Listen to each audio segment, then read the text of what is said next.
My job is spreading news. Our esteemed sponsor and his brother-in-law, the mayor, are in this racket business with Nicey Ferguson and his mob. My guess is that Nichols is the brains of the whole layout. And if he is, Mr. Nichols is riding for a fall. I feel that That was Ronnie Bowers, ladies and gentlemen, and now I see a great many more celebrities coming down here. I'm going to try to get some of them up to the microphone to say hello to you. I'm sure that you're going to want to meet all of them. I hope you have as much fun as I had making the picture. See, my enlistment's up in a few weeks. Murph, he knows it. He wants to get out of the Army when I do. Then what you'd better do is see Colonel Carruthers right away. No use in my talking to that old mule skinner. I'll speak to my father. Maybe something can be arranged. Who is your father? Oh, I want you to meet a newspaper man, Mr. Miller. How about a statement, Miss Horn? Well, you can say for me it's hotter than Dutch love. He means about Monday, Sadie. Our readers would like to know which one you really want to win you. Listen, Miller, she's crazy. I'll give you her statement. Miss Horn says that's a very ticklish question to answer. Well, for some time, I've suspected that the insurance business in this city was being defrauded of thousands of dollars by an organized gang of criminals. Unable to get the attention of the insurance companies, I appealed to the state's attorney. What happened then? Well, he set Mr. Ross and myself up in an office. Together, we perpetrated several fake accidents. Ride him, cowboy! Ride him into the ground! Holy smoke, Professor, you hypnotized Wyoming and this guy's caught it. Give him a hat! Yippee! Give him the guns! Give him the saddles! Out of the way, half-breed! Now, wait a minute, Roy, take it easy. W.P. Alvey's over there at the garden in a box waiting for us. Give him a bronco! Give me the wireless bronco! You got it! And that voice you heard was a young man, and he threw his arms around Mrs. Seabrook and kissed her. And now there seems to be a lot of confusion. A policeman's making his way through the crowd, and now they've got the young man. No, they haven't got him! Remember me? Yes, what do you want? I'm one of the attorneys representing the insurance company that carries the risk for Avery Todd. My name is Neil Dillon. I'm interested in this case. As a friend of Miss Adams? No, I'm here on my own. You don't have to talk to me if you don't want to. Now listen, Brother Rat. I've paid your way out of crap games and financed your block running expeditions for the past 4 years. And if I had any dough now, I wouldn't give it to you, so get off my ear. I wish my old man would hurry up and send that check. Say, what the devil do you do with all your dough anyway? You don't seem to know how much sweat it takes to earn a dollar bill, do you? Say, I'm certainly glad to meet you. Well, thanks. Ellen and I are regular fans of yours. Yes, we followed every one of your races, Mr. Randall. Oh, you have? I think the greatest one you ever rode was the Burlingame steeplechase when you brought in Nanny J. Oh, Nanny J. After a long delay at the post, the shout, "They're off!" You know what I'm getting at. Framing me into a prison break so I get sent to Alcatraz. Well, I fooled you. No, you didn't. How'd you get out of Alcatraz so soon? I had a smart lawyer. We made a deal with Uncle Sam. Turned over some counterfeit plates they wanted and got my sentence commuted to time served. All ready for tonight. All I gotta do is change the orchid, see? Good morning, Ann. Nice, sensible Ann. Good morning, parasite. Why don't you go to bed before they put you there for good? Well, now, confidentially, it's a scheme. Your man Michael told me to give me a nice fat commission if I could get our sweet Carrie to buy your Colt Challenger. Because I had them send a wire to Washington. All they've been waiting for is word from their government. Really? Stop bluffing, Parker.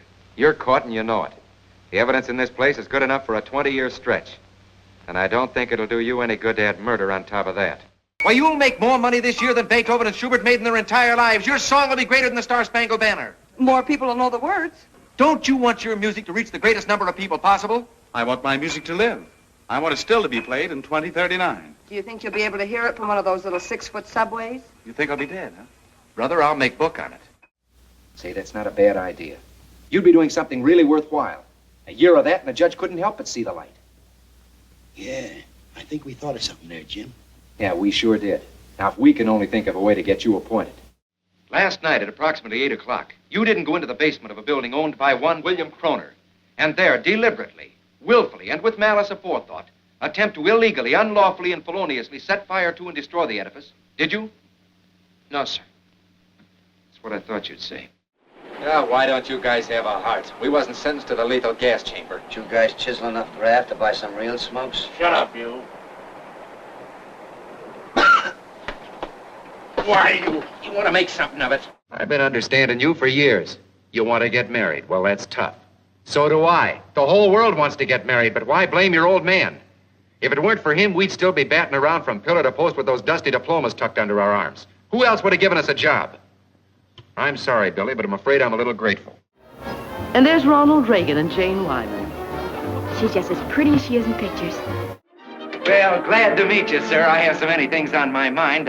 Did you say Mr. Coleman was from your hometown? Yes, sir, from Lone Star. Texas, you don't say. Great state, Texas. Great natural resources. Yes, sir. We like it.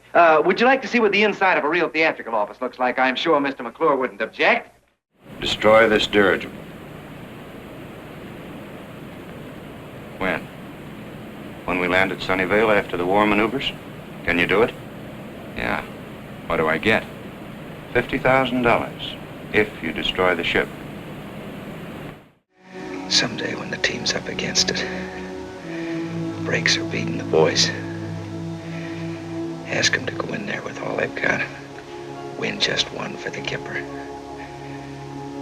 I don't know where I'll be then, but I'll know about it.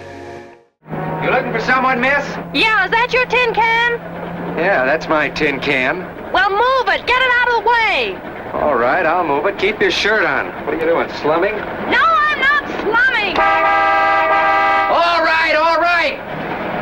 Oh, kid, I have my faults, but I can be as faithful and loyal as any man that ever lived. Soon see. Now wait here, both of you. Tough luck, son. I guess we can't all have charm and good looks, too.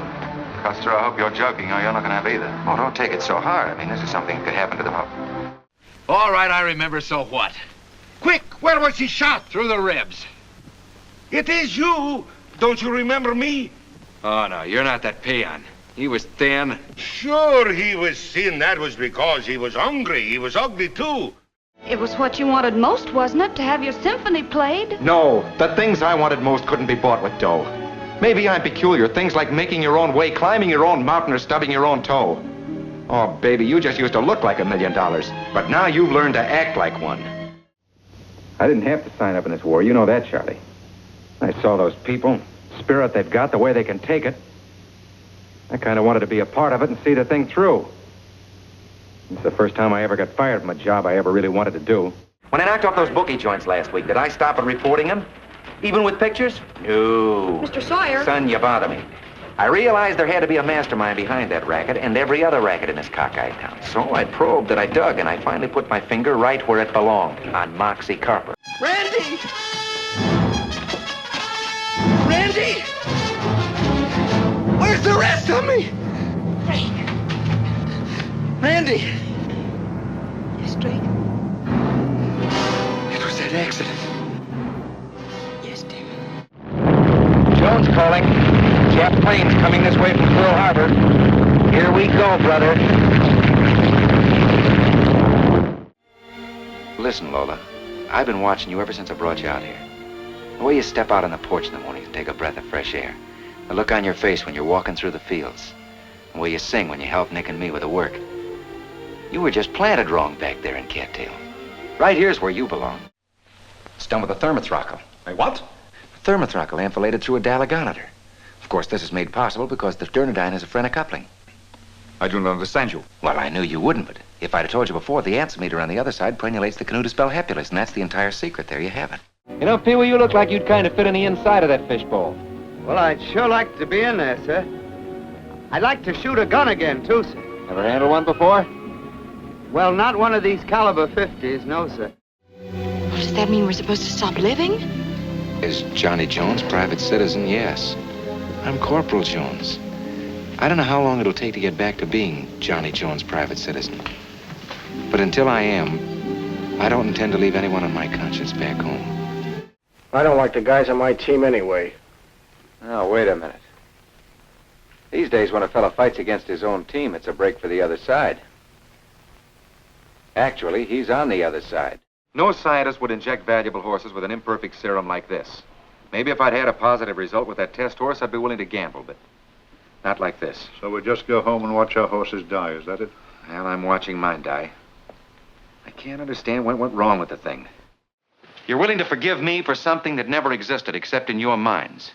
You want to forget years of persecuting a girl whose only crime was growing up to be fine and decent. You should be asking Mary Hagan to forgive you. The funny thing is, she probably would. I wouldn't spurn your love if you showed it. Listen, Sally. I'm in love with you. Oh, I haven't gone so far I can't turn back. Remember, I told you before that I didn't believe in being unhappily in love, and I'm not going to be. I only started with one little lie, but with your help, Senator, this darn thing has grown and grown with pictures in the newspapers and generals and war departments and mayors until I don't know where it's going to stop. It's even gotten so Mary doesn't believe I love her. I do love you, Mary. I've never stopped loving you for one single minute. It isn't always easy to understand the reason of things.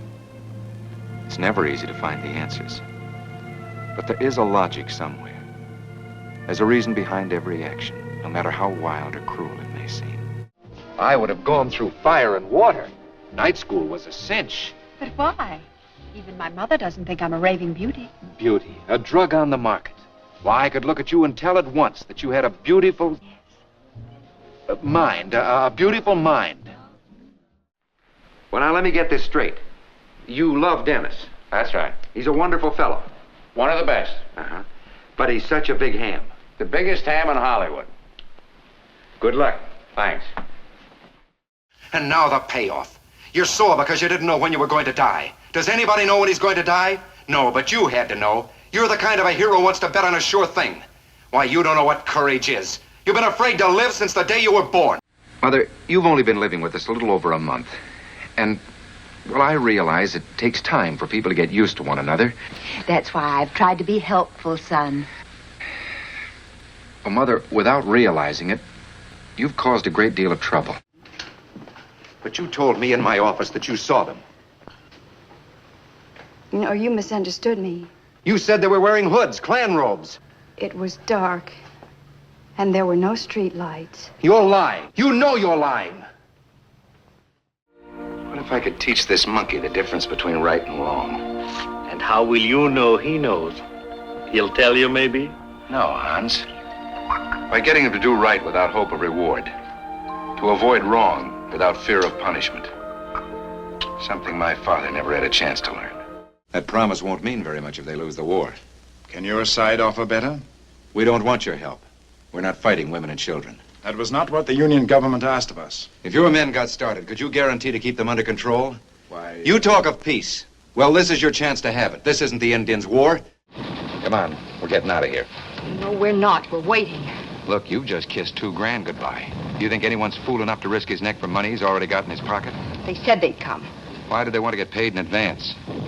Figure it out. They're going to fly around out there someplace where it's nice and safe and then go back and say they couldn't find you. Every game, every pitch. Without you there, I couldn't have done any of it. I know it, Amy. Without you, I'm just half a man waiting to black out. Well, this is rather startling coming from a girl who's billed as Hot Garter's Gertie. Well, I have news for you. After tonight, I'm through with burlesque. I only went in it to earn enough money to go to college. Well, Angela, I think that's fine. Giving up what must be a lucrative career. I admire that sort of ambition. Well, you're a little all right. Thank you. And you're kind of cute in a way. You're a funny one. Never before have I been thanked for a kiss. Expression of my appreciation. If I could say it with flowers, I would. Who says we ain't? I do. He's my prisoner. I brought him in to get a fair trial, and he's going to get it. You wanted law and order in this town. You've got it. And you're going to keep on having it as long as I'm marshal. I give you my word. I'll shoot the first man who starts for those steps. We could steal what they need to operate if we could get in that sick room. The only guy in our shack that can move around the camp is Jesse, a man we can't trust. So we got to find ourselves a guy we can trust. Who? Me. Take it easy, lady. McCord sent me over here to have a friendly little powwow. So? I see you got some cattle. How many beeves you running? About 200. McCord wants to make you a proposition. What kind of a proposition? He doesn't want any trouble with a two-bit outfit like yours. Yeah, but what if she's not everything you thought she was? What are you trying to say? Suppose Goldie... Suppose Goldie what? Suppose Goldie... Tennessee, look. I know you're sour on women. But don't go running Goldie down. I knew them. Knew about their families, their plans. You know what I feel. Yes, I do know, Case. When you were overdue and I thought you weren't coming back, I imagined every awful minute of it. After the job, we'll settle this, North. Okay. Let him go. I know we agreed not to meet again after we make the split. I'm willing to make an exception in your case.